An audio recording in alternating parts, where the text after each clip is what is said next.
Before the start of the play on day 3, there were a lot of questions. How many runs rest of India can add to their overnight total?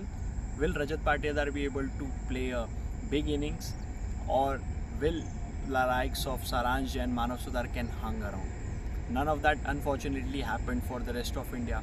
All what happened was a collapse. They suffered a collapse in the first session on day 3, and the wrecker in chief was Yash Thakur. Yash Thakur, with his hostile spell of fast bowling, came in, ran in hard with the old ball and got the important wickets. Out of the 5 wickets that fell in the first session, 3 were taken by Yash Thakur.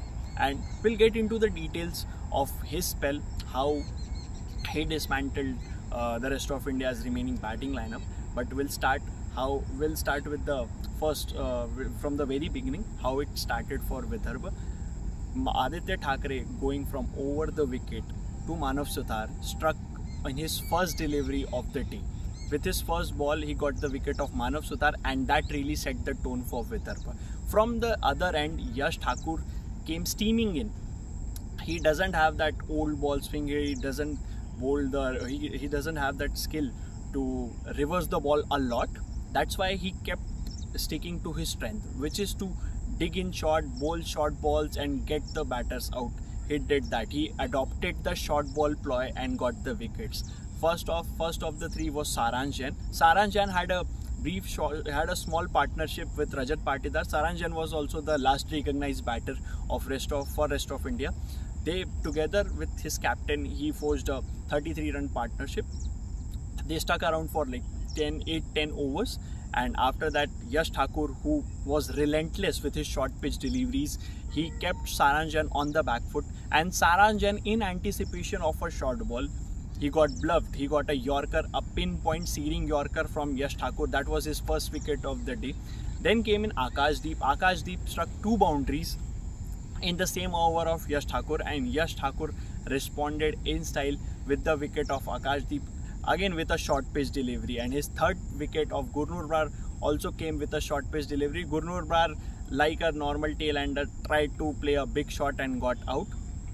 After Saransh got out, Rajat Patidar, who scored his 50, who completed his 50, he started playing more shots. He started accumulating more runs more quickly, because he knew that he will eventually run out of partners. And in that attempt, he went for a big shot against Harsh Dubey and got out. Again, that was shot that was not on at that stage, but because he was running out of partners, you can understand why he played that shot, and that brought an early end to his innings as well. He batted beautifully before getting out. Before playing that fall shot, he didn't play any of the fall shots.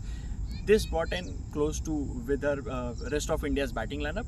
Vidarbha came in for their second innings. Atharv Taide, Aman Mokhade, the openers came in. They successfully negotiated the first spell of Akashdeep. Akashdeep was again relentless with the new ball, but this time they didn't give him any wickets in his first spell, which is rare. Akashdeep not striking with the new ball in his first spell is a rarity these days.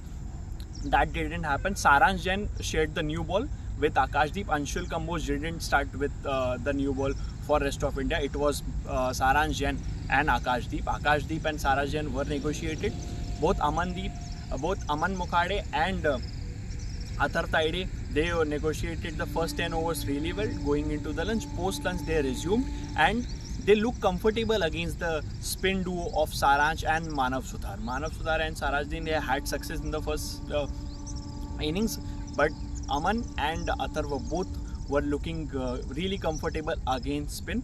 But when it happened, when the 40-run stand happened, after that, Atharv Taide, who dominated Manav Sudhar in the first innings, he tried to play a big shot, and in that attempt he got out, and that was an unfortunate way of getting out, because Atharv Taide was looking set for another big innings. He was the centurion from the first innings. He looked set for another big innings, but he got out.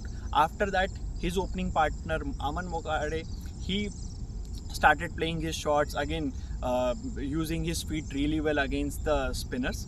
And because he was looking so comfortable against the spinners, that tempted Rajat Patidar to bring his third seamer. That was Gurnur Brar. Gurnur Brar, much like Yash Thakur, started from round the wicket, and round the wicket he kept peppering the short pitch deliveries at Aman Mokhade.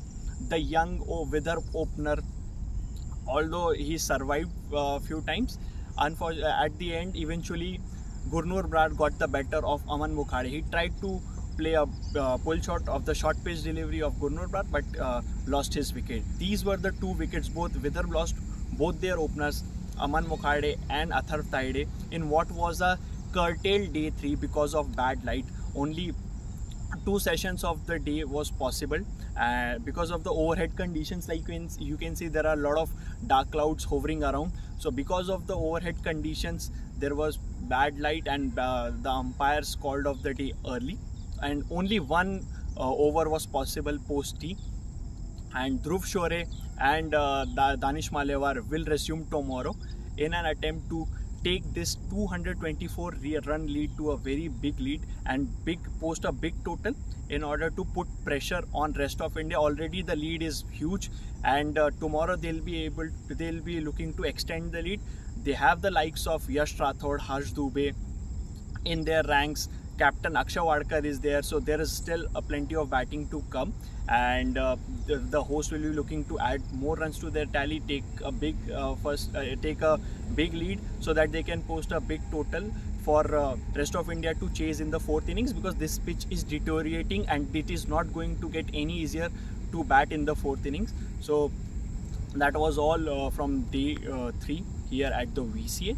Tomorrow we'll come back again on what is expected to be a belter day 4, and hopefully we'll be able to get full quota of 90 overs tomorrow. There will not be any stoppage, or there will not be a curtailed day. So yeah, that's all from me for today. We'll come back tomorrow with the hope that we get the full quota of overs.